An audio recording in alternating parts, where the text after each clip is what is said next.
Assalamualaikum warahmatullahi wabarakatuh. Selamat datang di video kami. Kali ini kami dari kelompok 5 akan menjelaskan mengenai elemen dan struktur teori akuntansi. Mari kita simak. Oke, sebelumnya izinkan saya memperkenalkan anggota kelompok 5. Yang pertama ada Tazkiratul Hasanah dengan NIM 004. Yang kedua ada Hafizatun Nurul Mahfazah dengan NIM 017. Yang ketiga ada Niki Fatika Hanum dengan NIM 025. Yang keempat ada Tiara Josephine Sipayung dengan NIM 037. Yang kelima ada Agnes Nataniela Dwiasti dengan NIM 048. Dan yang terakhir adalah Sofin Ika Ramadhani dengan NIM 061. Pembahasan yang pertama yaitu pemikiran mengenai teori. Pemikiran mengenai teori yang pertama ada jenis struktur teoritis. Unsur-unsur yang terkandung dalam teori adalah konsep, dalil, dan hipotesis yang saling berhubungan dalam suatu struktur yang memungkinkannya diberikannya suatu fenomena.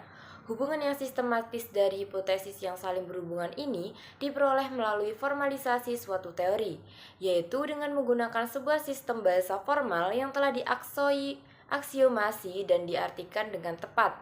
Tingkatan formalisasi dari suatu teori menghasilkan 6 jenis utama struktur teoritis, yaitu yang pertama yaitu teori deduktif lengkap. Teori deduktif lengkap memiliki sebuah struktur formal yang lengkap dengan aksioma-aksioma yang telah dijelaskan secara penuh dan seluruh langkah-langkah dalam perluasan deduktifnya dinyatakan dengan lengkap. Yang kedua ada prapengadaian sistematis, berisi formasi-formasi yang mengadaikan sebelumnya suatu isi teori lengkap atau lengkap sebagian. Yang ketiga ada teori kuasi deduktif, merupakan teori dengan deduktif kuasi atau seolah-olah karena menggunakan logika deduktif. Yang keempat yaitu percobaan-percobaan teoritis, merupakan sistem tanpa modifikasi yang signifikan pada konsep atau manipulasi dapat dibuat paling tidak sebagian menjadi struktur formal. Yang kelima ada teori yang saling berhubungan, merupakan teori yang hukum-hukum komponennya bekerja dalam jaringan hubungan sehingga membentuk suatu pola yang dapat diidentifikasi. Yang keenam ada teori hierarki, teori yang mana hukum-hukum komponennya disajikan sebagai deduksi-deduksi dari suatu kumpulan kecil prinsip-prinsip dasar. Pembahasan yang kedua yaitu mengenai fungsi dan struktur teori. Fungsi dan struktur teori dalam memenuhi kebutuhan suatu disiplin ilmu.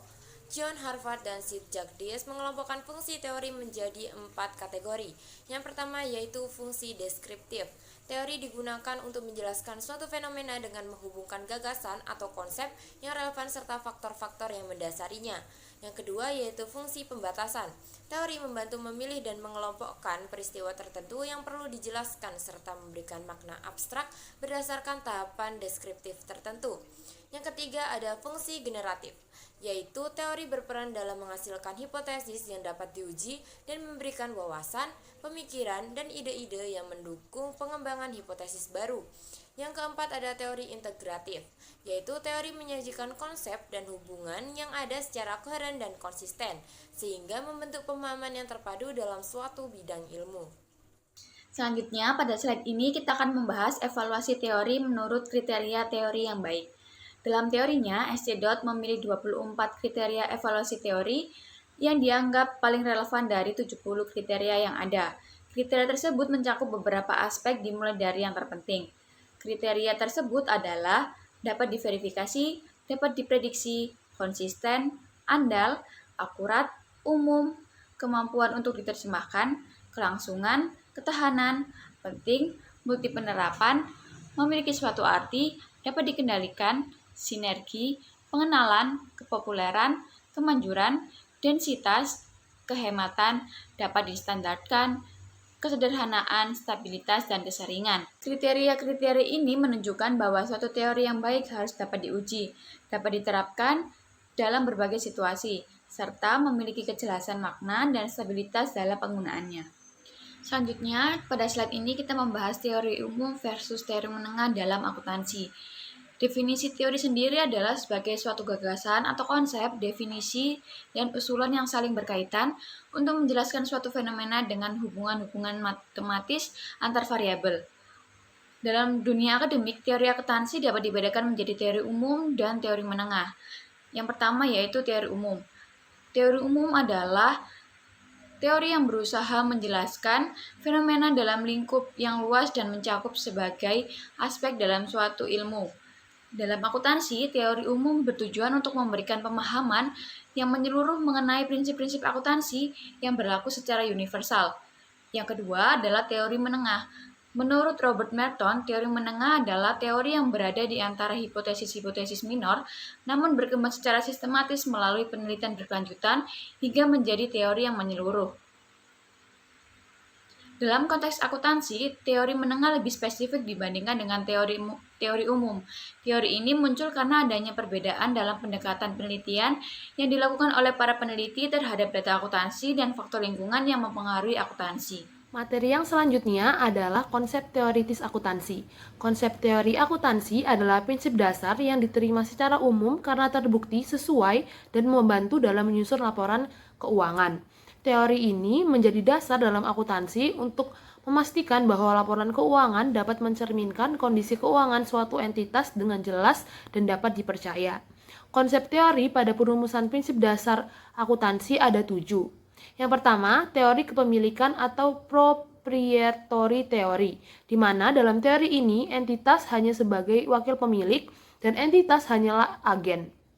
Yang menjadi perhatian dalam pencatatan ini adalah pemilik, karena penentuan beserta analisis kekayaan bersih itu menjadi hak dari pemilik. Persamaan dalam teori ini, aktiva dikurangi kewajiban sama dengan ekuitas pemilik. Baik, pada teori yang selanjutnya adalah teori entitas atau entity theory. Pada konsep teori ini, entitas adalah suatu badan yang harus dibedakan dan terpisah dengan pemilik. Berbalik dengan teori yang sebelumnya, yaitu teori kepemilikan, penyajian laporan keuangan pada teori ini dipusatkan perhatiannya kepada entitas bukan pemilik. Persamaan dari teori ini adalah aktivitas sama dengan ekuitas. Ekuitasnya ini adalah kewajiban ditambah ekuitas pemegang saham. Lalu teori yang selanjutnya adalah teori dana atau fund theory. Pusat perhatian pada konsep teori ini adalah kelompok aktiva, bukan pada pemilik ataupun entitas. Walaupun berpusat pada aktiva, tetapi pemakaiannya dibatasi dengan membayar atau menyelesaikan pada kewajiban tertentu karena anggapannya suatu entitas adalah unit dana. Persamaan dari teori ini adalah aktiva sama dengan pembatasan aktiva. Baik, selanjutnya untuk materi selanjutnya adalah teori yang keempat, yaitu teori badan usaha atau the enterprise theory. Pada konsep teori ini yang menjadi pusat perhatian adalah semua pihak yang mempunyai hubungan atau terlibat dengan perusahaan, baik yang secara langsung ataupun tidak langsung. Informasi akuntansi dibuat tidak hanya untuk mementingkan pemilik saja, tetapi juga pemakai lainnya, seperti manajemen, pemerintah, masyarakat, dan lain-lain. Lalu untuk teori yang kelima adalah teori ekuitas residual atau residual equity theory, di mana pemegang saham pada teori ini adalah yang memiliki ekuitas dalam perusahaan sama seperti pemegang saham ekuitas, hanya saja tidak dianggap pemilik dari perusahaan. Pada teori ini, hasil perubahan aktiva, laba ditahan, laba bersih, serta perubahan hak kepada pemegang ekuitas tercermin di dalam residual equity, yang dimana teori ini gabungan antara teori entitas dan teori proprietary. Persamaan dari teori ini adalah aktiva dikurangi ekuitas khusus sama dengan ekuitas residual. Baik, yang selanjutnya adalah teori yang keenam, yaitu teori pengendali atau commander theory. Pusat perhatian pada teori ini adalah mereka yang berwenang melaksanakan kontrol terhadap pengembangan lembaga. Pengendali di sini maksudnya adalah manajemen yang bertugas menjalankan perusahaan sesuai dengan keinginan dari pemilik. Teori ini menekankan pada pertanggungjawaban dalam pengelolaan kekayaan atas apa yang diamanahkan. Lalu untuk teori yang terakhir adalah investor teori. Pusat perhatian pada teori ini adalah kepada kreditur, investor saham biasa, dan investor saham preferen. Perhatiannya ini difokuskan para investor atau kreditur yang merupakan pemilik. Sehingga penyajian laporan arus kas sangat penting untuk memenuhi kebutuhan informasi dari kreditur atau investor untuk menentukan keputusan mereka. Persamaan dari teori ini adalah aset sama dengan spesifik ekuitas ditambah residual equities. Baik, untuk materi selanjutnya yaitu hipotesis dalam teori akuntansi. Yang pertama ada hipotesis rencana bonus atau bonus plan hipotesis. Jadi, manajer perusahaan dengan bonus tertentu cenderung lebih menyukai metode yang meningkatkan laba periode berjalan. Pilihan tersebut diharapkan dapat meningkatkan nilai bonus yang akan diterima seandainya komite kompensasi dari Dewan Direktur tidak menyesuaikan dengan metode yang dipilih. Lalu yang kedua ada hipotesis utang atau ekuitas. Jadi hipotesis ini menjelaskan bahwa semakin tinggi rasio utang terhadap ekuitas suatu perusahaan, maka semakin besar kecenderungan manajer untuk menggunakan metode akuntansi yang meningkatkan laba. Hal ini terjadi karena tingginya rasio tersebut membuat perusahaan semakin dekat dengan batas-batas dalam perjanjian kredit, yang dapat meningkatkan risiko pelanggaran perjanjian dan biaya yang harus ditanggung. Jadi, untuk mengatasinya, manajer cenderung memilih metode akuntansi yang menaikkan laba gunanya untuk melonggarkan batasan kredit dan meminimalkan biaya akibat pelanggaran teknis. Dan terakhir, hipotesis yang ketiga yaitu hipotesis biaya politik atau political cost hypothesis. Jadi, teori akuntansi positif mengemukakan bahwa perusahaan besar cenderung memilih metode akuntansi yang mengurangi laba periodik. Hal ini terkait dengan aspek politik di mana biaya informasi yang tinggi membuat individu sulit memastikan apakah laba akuntansi mencerminkan monopoli yang sesungguhnya. Selain itu, biaya untuk melakukan kontrak dan proses politik dan penegakan regulasi juga sangat tinggi. Kondisi ini mendorong manajer untuk mengelola laba akuntansi dalam proses politik mereka, seperti yang sudah dijelaskan oleh Watts and Zimmerman tahun 1990.